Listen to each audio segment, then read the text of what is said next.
প্রিয় ভিউয়ার্স, আসসালামু আলাইকুম। আমরা এখন আছি মধুপুর জাতীয় উদ্যানে। এটা একটা বড় একটা শালবন, বিশাল একটা এরিয়া। আর এটা হচ্ছে একটা এখানকার একটা রেস্ট হাউস। একটু পর আমরা আপনাদেরকে মধুপুর আনারস বাগান দেখাবো, ইনশাল্লাহ আমাদের সাথে থাকবেন।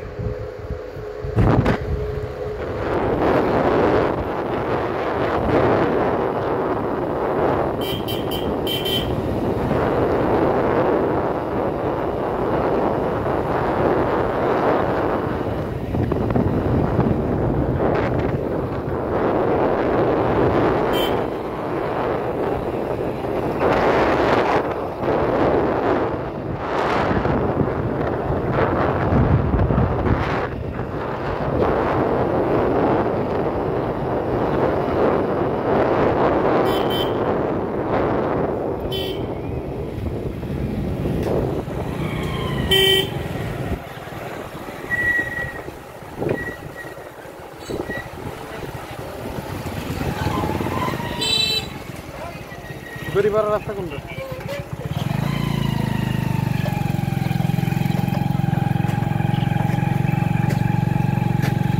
আমাদের কাজে জানি এরকম একটা বাঙাছড়া মোটর সাইকেল হলে চলতো।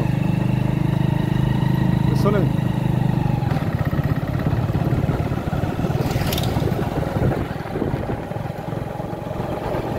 যদি না চালায় সে আমাদেরকে যদি এই জন্য দিতে বললো তোমার ভাড়া। গাড়ি কিন্তু সচল থাকলে গাড়ি কিন্তু ঠিক থাকে, বসে থাকলে কিন্তু নষ্ট হয়ে যায় একটা জিনিস, এটা মনে রাখি।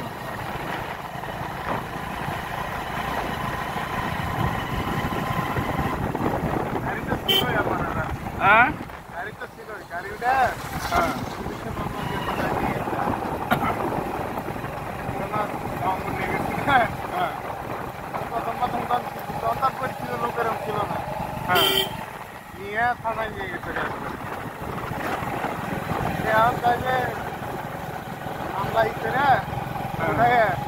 গাড়ি বের করে মানে চাল প্রতি করে পয়সা দিই।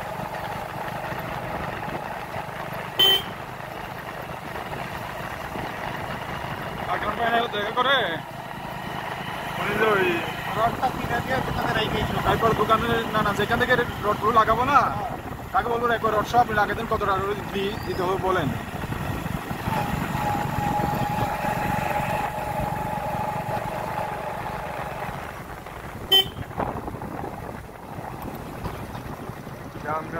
লক সিস্টেমের কয় টাকা জ্বালাই বলে নিচে 70 টাকা করে। ভালো হইতো। মেলা ধনী মানুষ, ঠিক আছে টাকা